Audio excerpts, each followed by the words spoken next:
Hello. As Kevin said, my name is Stephen Duncombe, and I have sort of two lives. One is a professor at New York University, and the other is an activist. And I've been an activist since my college days. And in most recent times, I've been co-founder, director, and now research director of something called the Center for Artistic Activism. And we work with artists and activists around the world, working with artists to help them strategize more like activists, and with activists to help them create more like artists. And in doing this work, and as a scholar, I've thought a lot about the relationship of art to protest and protest to art.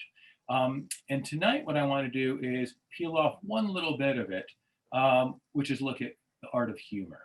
But let's back up a little bit and talk about the art of protest. So I want to start with an assertion that all activism is artistic, or I'll qualify that, all successful activism is artistic. And what I mean by that is that for millennia, activists and protesters have been using aesthetic strategies in critiquing the powers that be or offering up visions of a new world. And one of my friends, David Solnit, who was one of the sort of helped create the look and feel of the Battle for Seattle, once said to me, Steve, all protest is theater. It's just a lot of it's really bad theater. What I want to talk about is the good theater today. We could talk about the bad theater lately. But when I talk about theater and when I talk about activism being artistic, this is not what I'm talking about. This is not the art that I'm necessarily thinking about. That is, traditional art can be used as protest, as Picasso did when he created Guernica at the behest of the Republican government of Spain during the Spanish Civil War, in order to protest against the fascist bombing of the civilian town of Guernica in this large-scale mural for the 1937 World's Fair. But that's not the art of protest I want to talk about. Instead, I'm interested in this, in thinking about this sort of protest as an art form. I'm pretty sure everybody who's watching is familiar with this picture and the story. This is Rosa Parks, a Montgomery, Alabama seamstress who, being tired after a long day of work, refused to give up her seat to a white person and sit in the back of a segregated bus, as was the custom and law in the southern United States in 1955. It was a simple act of resistance that launched the civil rights movement, or at least that's how it's been presented, and actually still taught to my elementary school sons in New York City public schools. But of course, the folks here probably know it's a much more complicated story than that. It wasn't a simple act. Rosa Parks was not some innocent who happened to be in the right or wrong place at the right or wrong time. She was an experienced activist and political organizer. She had organized for many years before, defending the Scottsboro Boys in the 1930s, hosted voter league meetings in the 1940s, became the secretary of the local chapter of the NAACP, and trained at the Highland Center, which is a progressive sort of politics and cultural center in Tennessee. Before she ever came to this moment, she was a very experienced political activist. And when she sat down on that bus, she did so knowing full well what she was doing and what the ramifications would be. And she did it as part of an orchestrated campaign. In other words, it was a planned and staged performance. Not only was it a staged performance at that moment, but this famous iconic photo, which is reproduced in every single textbook that young people read and has been reproduced over and over in magazines, wasn't taken that day. And if you think about it for a second, it makes sense it wasn't taken at that moment. There's no way that an angry mob would have let a photographer on to show this serene woman sitting in a seat. This was a staged photograph. It was staged a year later. It was taken on the anniversary of the initial bus boycott, and when the bus boycott was successful. And that white man in the back, some of you might know this as well, I always assumed, visually, it seems to suggest that, well, he might be the white man that couldn't get the seat. And his head is sort of glowering off there. But of course, that person wouldn't have posed for this. In fact, who that person is a sympathetic AP reporter. And the photographers, when they were staging this photo, wanted to have some contrast, turned to the journalist next to them and said, I want you to sit on the bus. I want you to be part of this photo. And there we get the iconic photo of Rosa Parks on the bus. Now, just because this was a performance does not mean that it wasn't real. Rosa Parks was a seamstress, she was tired, and she was refused a seat in the front of the bus and took one and refused to give it up to a white man. All of that was true. But what the civil rights movement realized, and they were geniuses at this, is that they needed to perform reality. They needed to make the invisible visible if it was going to be something that would be able to be photographed, distributed, and spread around the world. In other words, they looked at protest as an art form. They looked at it as a performance. They looked at it in terms of visual imagery, and they, again, were brilliant at it. This is just but one example of that. It was the art of protest. Now, one of the many artistic techniques used in the art of protest is the art of humor.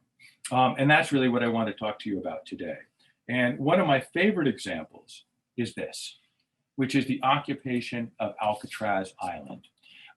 Alcatraz Island sits in the middle of San Francisco Bay, and for many years, it was the home of a federal prison. Al Capone, for example, was sentenced to stay there.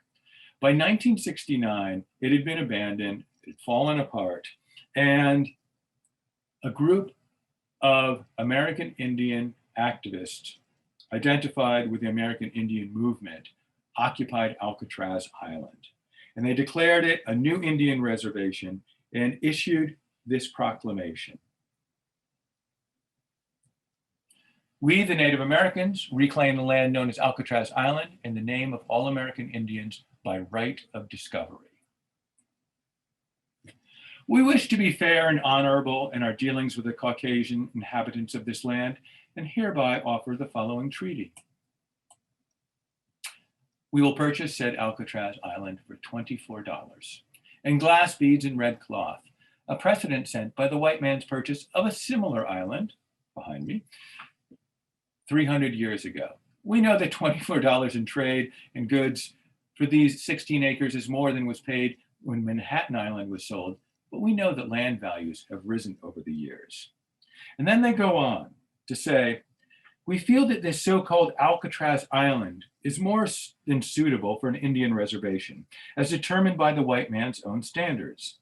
By this, we mean that this place resembles most Indian reservations, in that it's isolated, has no running water, has inadequate sanitation, no oil or mineral rights, no industry, high unemployment, no healthcare, soil is rocky and unproductive, no education, population has always exceeded the land base, and finally, the population has always been held as prisoners and kept dependent upon others. Now, if any group has the right to be indignant, angry, and humorless, it's Native Americans. But instead, they chose to use humor. They chose to be seriously funny. Why? Because they understood the political power of humor. That through humor, one can reach people who would otherwise shut you out. Through humor, you can bring up serious issues in a way that doesn't threaten their audience and thereby can listen to their message. Humor is also important for activism in another way. It builds bridges. It takes two for a joke to work. This is something painfully obvious to any stand-up comic, or anybody who's ever watched a stand-up comic fail. When it works, the stand-up comic and the audience laugh together and they've created something. When they fail, there's an absence and it's embarrassing. But when a joke does work, it builds a bond between the person making the joke and the person laughing. They share the message. It creates a certain sense of solidarity. And this is particularly true for the type of humor that the AIM activists were using, which was satire. For in satire, you need to, in order to get the joke, to understand the message, the audience has to fill in the exact opposite of what the activist is saying. In other words, what the AIM activists were proclaiming is not funny if you don't understand the complete context. And once you understand the complete context, then it becomes quite hilarious. And you've created a meaning bond. Because of this, satire has long been a staple of humorous protest, because it both builds that bond, but it also points out the absurdity of the normal, the take it for granted, the everyday. One of the most famous historical examples of political satire in the West is Jonathan Swift's Modest Proposal, in which he proposed that the problem of the Irish rural poor might be solved by selling their babies to the rich for food. Now, Swift's satire works politically because, one, it extended the logic of the British Empire's policies regarding their colonies to absurd lengths. Two, the solution is so obviously absurd, well, we should eat the poor, that it cast the normal policies of the British Empire as absurd as well. And three, it assumes that the audience will see that absurdity and with their awareness raised, will resist these absurd policies of empire. It is, in a phrase, critical satire. This sort of critical satire is still used today. And I'll give you an example. For example, in the city of Chongqing, which is in southwest China, a protest was called the War on Smog. Now, if any of you have been to Chinese cities, you know that they are incredibly, incredibly polluted. And so a couple of years ago, the president declared a war on smog, the president of China. And of course, as one might imagine, nothing really got done. And so environmental activists decided they wanted to have a protest. Now, the problem is this: you can't protest in China. If you protest, you get arrested. So what they did was something quite ingenious. Instead what they had a celebration for the war on smog.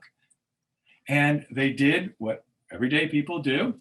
For example, had pictures of themselves in marriage outfits as they were going to ostensibly be married later and have photos taken of them, but they did it in gas masks. Or they held a procession of young girls dancing, and they did it in gas masks.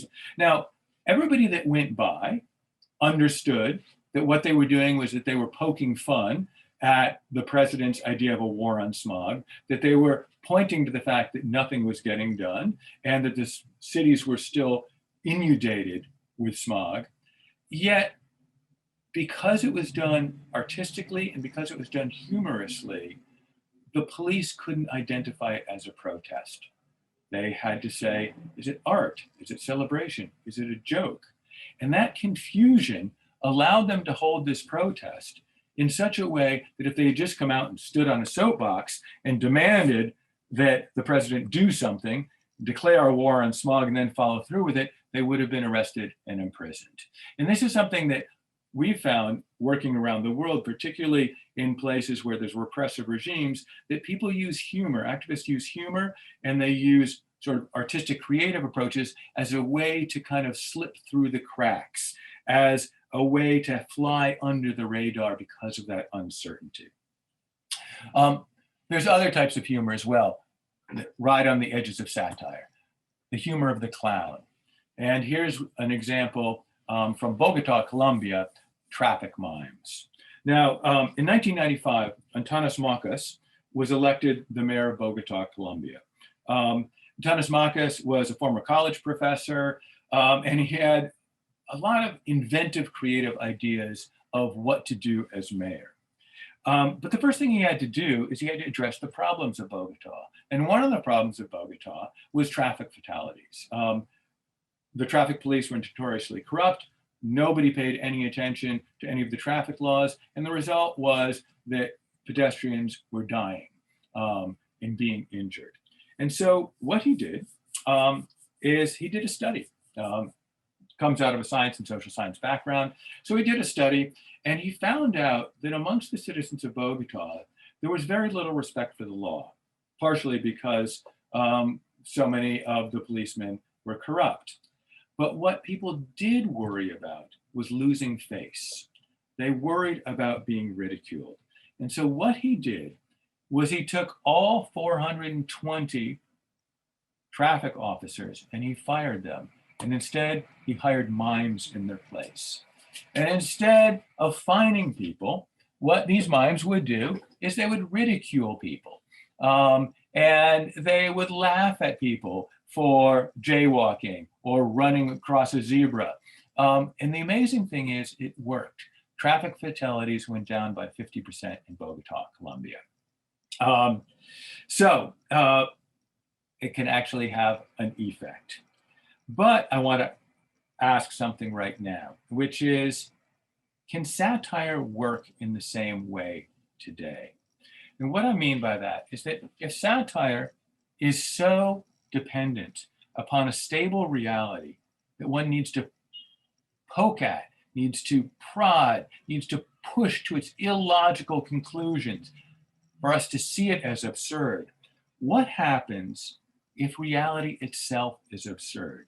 We live in a moment in which the policies and the leaders who propose them don't need to be satirized because it seems like satire already.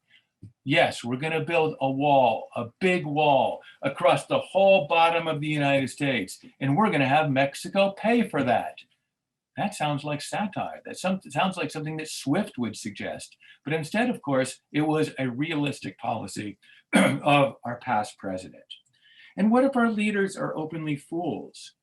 Does the clown have the same power? Now, this realization could lead to despair. The idea that satire is dead, at least as a valid force of protest. But I actually want to end with hope, and I want to talk about a different type of satire. What I've described above is not all that satire and humor does. It doesn't just function as a critique. It can also provide a vision. The clown doesn't just show the leader up to be a fool. They also perform a vision of a world that operates according to radically different norms and hierarchies and the values of the normal one we inhabit today. That is to say, the clown turns the world upside down. And there's another face to satire as well. The model of satire we are most used to is one of negation, that is, critiquing the power as it is, that is, critical satire. But there's another form, which we might call prophetic satire, which challenges the logic of power, but instead envisioning power as it could and should be. And I want to end tonight with some examples of that. But first, I want to talk about the humorous protests of some friends of mine, the Yes Men, because they navigate this world between satirical protest, critical satire and protest, and this sort of prophetic satire and protest. Here's one of their actions. This was a survival ball, and what they did is they created this absolutely absurd costume concept of an outfit that you could wear, that if you were very wealthy, you could purchase, produced by Halliburton, that would allow you to survive the coming apocalypse by yourself, alone, individually. And they held a press conference at the Chamber of Commerce. They tried to storm the UN, went to the US Capitol, and so on and so forth. And it was very, very funny. It was also very classical satire, insofar as what it was doing was critiquing the world of today. In order to understand that, you have to understand who Halliburton is, you have to understand the absurdity of things like gated communities, and then it starts to take those policies and those actors, moves them to an extreme point, to the point where we can laugh at them and ideally change something. But again, I wonder if that has any relevance today when reality itself is as absurd as anything like the survival ball. But the Yes Men have done other forms of protests as well using satire, and I want to turn our attention to those right now. Here's one that they did quite a few years ago, in which they pretended to be, as they often are, heads of corporations. But instead of critiquing society, they suggest something else. I'm just going to show you a clip. And you're watching BBC World, our main headlines. The world's worst industrial accident is being remembered in India today. It's 20 years since deadly gas leaked from the Union Carbide chemical plant in the city of Bhopal. At least 18,000 deaths are attributed to the leak, and many local people say the contamination has never been properly cleared up. Yeah. Should I typically just look right into the camera? Okay. to tell about that day 20 years ago. Many of them lost members of their family, and they say that they're continuing to suffer because of the tragedy. And they're saying somebody needs to answer for this. Legally, what they're saying is that they want to pursue the company to try and clean up the site, but whether the company will accept liability seems doubtful. Well, joining us live from Paris now is Jude Finisterra. He's a spokesman for Dow Chemicals, which took over Union Carbide. Good morning to you. A day of commemoration in Bhopal. Do you now accept responsibility for what happened? Steve, yes. Today is a great day for all of us at Dow, and I think for millions of people around the world as well. It's 20 years since the disaster, and today I'm very, very happy to announce that for the first time Dow is accepting full responsibility for the Bhopal catastrophe. We have a $12 billion plan to finally, at long last, fully compensate the victims, including the 120,000 who may need medical care for their entire lives, and to fully and swiftly remediate the Bhopal plant site. And our shareholders may take a bit of a hit, Steve, but I think that if they're anything like me, they will be ecstatic to be part of such a historic occasion of doing right by those that we've wronged. Just to reiterate what Jude Finisterra, the spokesman for Dow Chemicals, has just said, he says Dow Chemicals now fully accept responsibility for the events in Bhopal.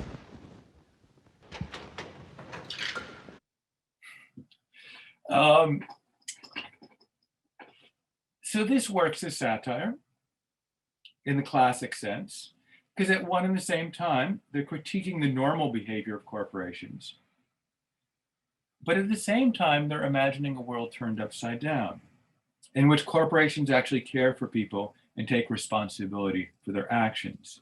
Perhaps not coincidentally, immediately upon the airing of that segment, Dow's stocks dropped because stockholders were not interested in a corporation that was going to take responsibility for its actions. Yet still the idea was put out there that a corporation could operate according to other principles than the bottom line. And that idea gives us a vision of a different world. And I think the art of activism does this quite often. I'm going to stop sharing at this point. And this is another project that the Yes Men worked on, and full disclosure, I worked on it as well, in which we distributed 80,000 copies of the New York Times declaring that the Iraq War was over. It was funny, it was satirical, but it asked the critical utopian question, what if? And why couldn't things be different? Now, that's not to say that critical satire doesn't have an implied positive ideal. It wouldn't really work as satire if it didn't. But that positive ideal is dependent upon a knowing audience that can imagine or have a memory of an alternative to the present. And I'm not sure we possess that memory of an alternative to the present anymore. So we may need to make the implicit explicit and use humor as a way that arts have often been used in protest to not just critique the world that is, but to imagine and envision a world that could be. So I want to end my comments on protest and humor with a challenge to all the artists and activists and anyone who wants to use humor to change the world out there, that we need to move from a humor that merely critiques or ridicules or raises awareness of the problems of today towards a form of humor that inspires us to imagine the worlds we want to build for tomorrow.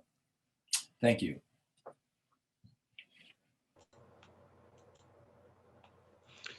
Thank you, Steve. That was really quite a ride there.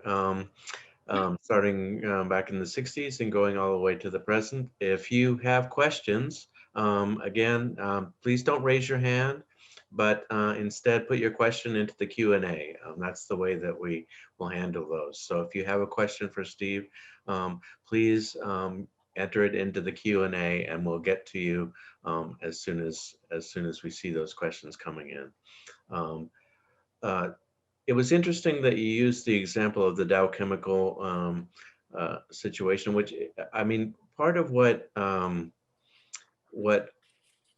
I could imagine being a critique of this is that, yeah, you know, that using humor in this way is really kind of belittling or possibly even, you know, I mean, in the case of the Dow Chemical, I know there were a lot of people who said that the yes men were cruel in the way that they raised false hopes of compensation on the part of people. I know that they then later went to India and visited the communities there and found that their response was quite different from that. But I just was wondering, you know, I mean, you know, why that example, and is that how do you see that in terms of what is this actually trying to do, and is it, you know, what would your response to that be? Sure.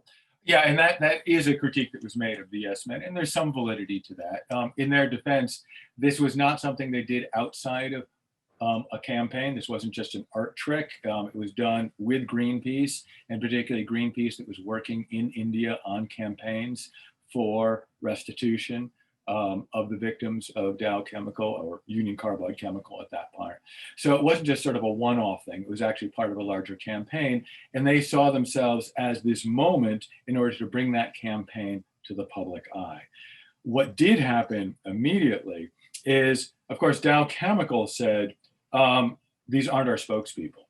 And in fact, as it was happening, the reporter is getting that in his ear. So what happened, of course, is then the Yes Men produced a press release saying, "You're right, it wasn't. It was us.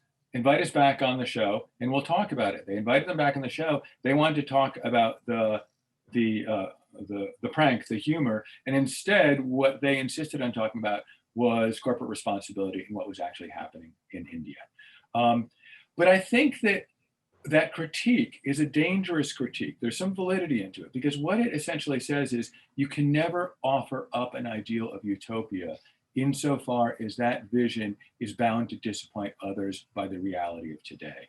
And what I would say back to that is the opposite side, which is this sort of dystopian satire, which we're much more familiar with, actually is quite destructive, because it essentially says to us, we can laugh at where we are right now, but we can't imagine another way out of it. Anytime you use humor, anytime you do activism, there's risks. I would rather take the risks of building people's hopes up and then saying, well, if you want this to happen, it's going to happen outside of a comedy sketch, than to actually comfort people with a sense of let's laugh at our own despair, a sort of disasterbation.